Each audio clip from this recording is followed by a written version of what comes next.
Yo people, how's it going? It's your boy Richard Morse back at it again with another Premier League Game Week review, and this time it's Game Week number 9, and boy, we had some interesting results this week, ladies and gentlemen. Alright, we go straight into it on the Friday game, which was Leeds 2, West Ham 1. I mean, pretty standard week for West Ham, let's be honest. West Ham, I'm sorry, if any West Ham fans are watching this, I'm just saying it right now. You man are like Kurt Angle FC, you guys suck. You suck. You suck. You suck. You suck. I'm sorry, but you guys are just dead in the water.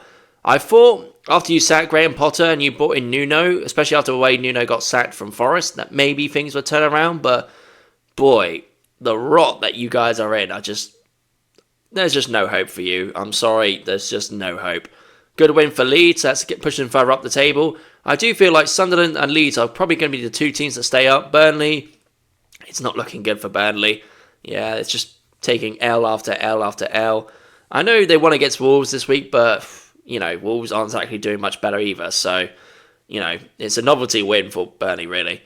All right, next game we go. Chelsea 1, Sunderland 2. I mean, fair play to Sunderland. Like, they have really impressed me this season. They haven't backed down from any fight, and, you know, even away, you know, at home, they've been unbelievable, Sunderland. But away, it's been a little bit hit and miss. But I think they found Chelsea at the right time. Like, defensively, they're all a bit all over the place. Attacking-wise, Chelsea are a bit blunt. You know, they haven't got Liam Delap. Joao Pedro's just not hitting it. Palmer's out. They're just all over the place. Apart from Neto, they haven't really got much attacking options. Gittins has just not turned up since he joined the club. And yeah, defensively, they've lost Kerwood, which is their best defender. They've had to go with Achapong, whatever his name is, Tosin, you know, as their main centre-backs, and they're just not working. Even Chalobah as well, that's just not good enough. So yeah, big win for Sunderland, and that pushes them further up the table as well. I think they're in the top 4 now, aren't they? Or am I chatting? Hang on, let's have a look at the table quick. Yeah, Sunderland are 4th in the table. Like, that's impressive. Like, most people thought, oh, they'll be one of the classic Championship 3 teams, come straight back down. So the fact that they're 4th, they've only lost 2 games.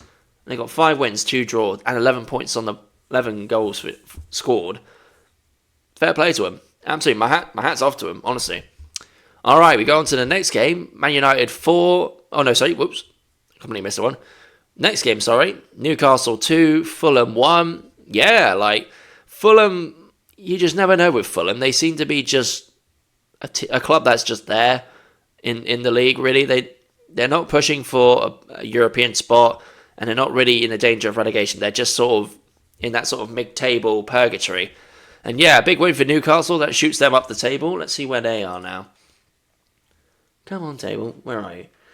Shoots them up to 12. But, you know, Newcastle have been sort of skirting around that sort of 10 to 12 sort of position for the last couple of weeks. So not really much has changed for Newcastle. But, you know, getting a win at home especially, that always gives you a bit of momentum. Winning a game at home, it really does something psychologically and mentally.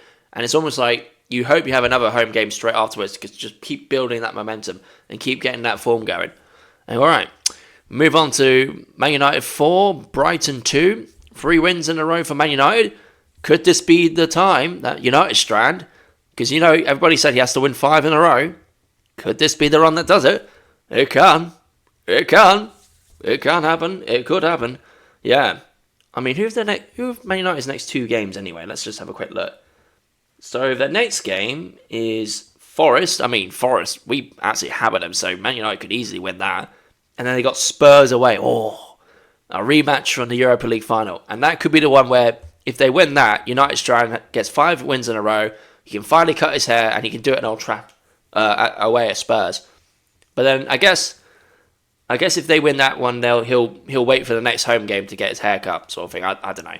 But yeah, honestly, Amarin has found a way to turn it around. I don't know what he's done, but Mbuemo's turning up, Cunha's turning up, Sesko is a little bit quiet, but I think he is slowly but surely getting into rhythm in terms of this Premier League. And yeah, fair play to him. I mean, everybody was laughing at them at the start of the season, but they're the ones laughing now, so you can't blame them. All right, the big one. Brentford 3, Liverpool 2, 4 defeats in a row for Liverpool. I mean, my God. they've just fallen off a cliff. Like, they were, top of the table, running away with the league. A lot of Liverpool fans would say that, if they win the next couple of games, they're pretty much won the league already. But yeah, it just feels like they've just fallen off a cliff. They lost to Chelsea, they lost to Man United, they've lost to Galatasaray, now Brentford. They did beat Frankfurt, but it was in the Champions League. It was a novelty win. And yeah, they're just all over the shop. Van Dijk just looks washed. Salah, he did score Salah in the Brentford game, but, that's his first goal in how many games?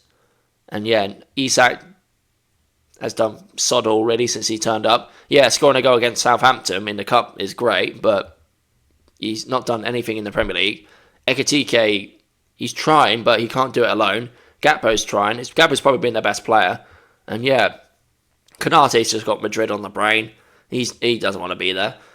Van Dijk is spending most of his time just yelling at Kirkes just to get him in position. And yeah, obviously not having Alisson in goal, they got the other guy, Madalshi, whatever the hell his name is. They got him in goal, and ironically, the keeper that Brentford had was Cream Kelleher, their former Liverpool player. I bet they're wishing they had him in goal right now. But yeah, it just keeps getting worse for Liverpool. Can they turn it around? We'll see. It's not looking good. Their fixtures are not looking good. Like, let's have a look. Who have they got next? They've got Palace in the Cup, and Palace are a bogey team for Liverpool, so that's not great. Villa beat Man City, so they could easily turn up to Anfield and get something out of that. Real Madrid in the Champions League, that's great. And then they got someone else? Nah, those are the next 3 games for Liverpool. That's a not easy run. Palace in the Cup, Villa in the league, and then Real Madrid in the Champions League. Like, good luck to Liverpool, because I generally don't see them getting anything out of those 3 games. I generally don't. All right, next game. Arsenal 1, Palace 0. Eze scoring against Palace. His first Arsenal goal in the Premier League, well, just Arsenal goal in general, is against his former club. It's just ironic. And you knew it was going to happen. Like, it was almost like written in the stars that he had to score against his old club. It's almost like Van Persie when he scored against Arsenal. It's just like, you knew it was going to happen. You just knew it. And yeah, another clean sheet for Arsenal. I think that's 3 clean sheets in the bounce now. Like, at this point, you have to put them in your fantasy team. Gabriel, Raya, and just even Saliba. Like, you'd be stupid not to. Like, they just don't concede goals. They really don't. This is a champion winning mentality. Defending wins you titles. Like, it's all good scoring goals, but if you can't defend, then you're not going to win. We've seen it multiple times where teams are challenged for titles, scoring goals for fun, but they keep conceding, and that's when they drop too many points and they end up not winning the leagues. We saw it in 2013-14 with Liverpool, where that Suarez year where he was scoring goals for fun, but they kept leaking goals, and eventually that's what cost them the league. So that's one of them. But I think, generally, if there was ever a time for Arsenal to win the league, it does feel like this is it. It's been building and building and building for the last 5 years, really, since Arteta came to the club. And this feels like this is almost like the combination of those 5-year journey. And boy, to be fair to Arsenal, that has been an incredible journey if you think about it. There are many times where I thought, Arteta needs to go. He's out, he's washed it, he's bottled it. But the way it's going, it could be this year. It can be.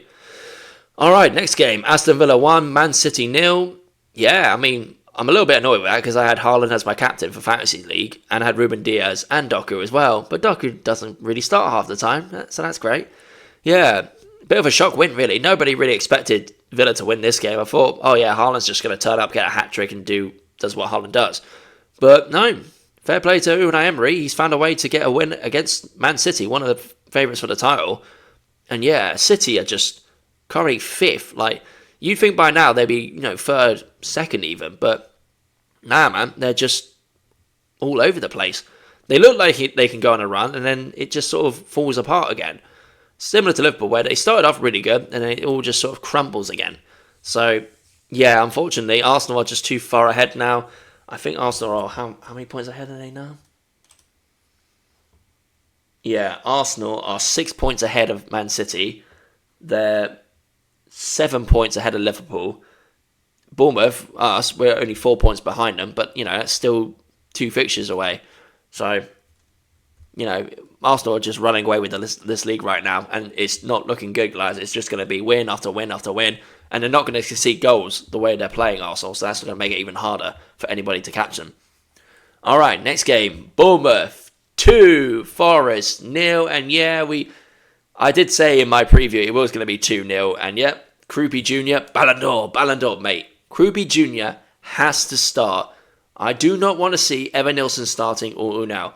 Krupi has earned it. If you do not play him in the next couple of games, especially when we got Man City, we got Villa, we got Sunderland, tough games coming up, we have to start Krupi. He's our most informed striker right now. No qualms about it. He's already outscored Evan Nilsson already. He's put in more challenges and more chances than Evan Nilsson has. Like, there's no reason not to start him. If we don't start him, it's criminal. And yeah, boy, we're just a machine. Like, defensively, we were solid. We had Milo. I thought when Milo came on for Diakite, I thought, like, I don't know about that one. But no, proved me wrong. Defensively, we were rock solid.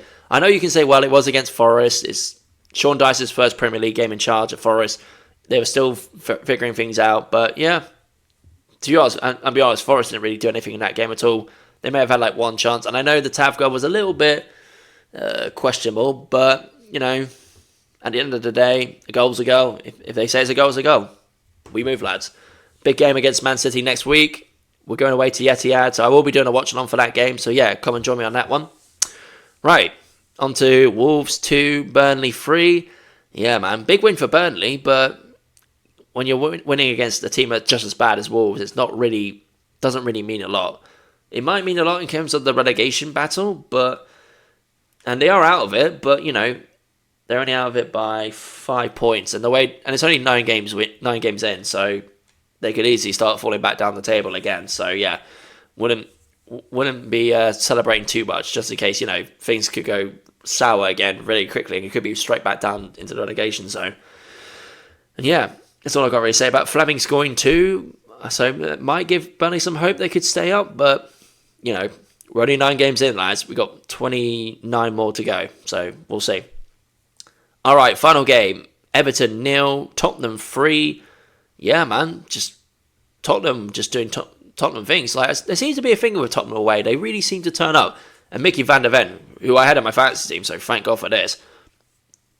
He literally scored. He could have made a hat-trick. Van der Ven hat-trick was on the cards, honestly. 2 goals from him, and I think the third one was whoever the hell the third one is, I can't remember. But yeah, Everton, their first home defeat in the new stadium.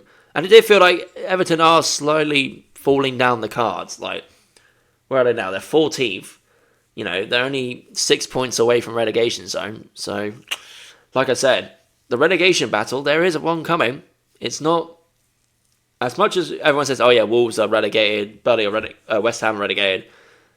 It doesn't take much for the teams just above them to start falling down the table. So, yeah, overall, good win for Tottenham, gets them into 3rd. Are they title challengers? Nah, come on, it's Spurs, isn't it? I'm not calling them title challengers. All right, and that's it, ladies and gentlemen. That's the end of game week 9. Pretty much, yeah, very interesting week. We'll be back for another one next week as well. And on that note, ladies and gentlemen, thank you for watching my video. I've been your boy, Richard Morse. Hook the chairs. Champions League awaits for me. And I'll catch you guys next week. See you later.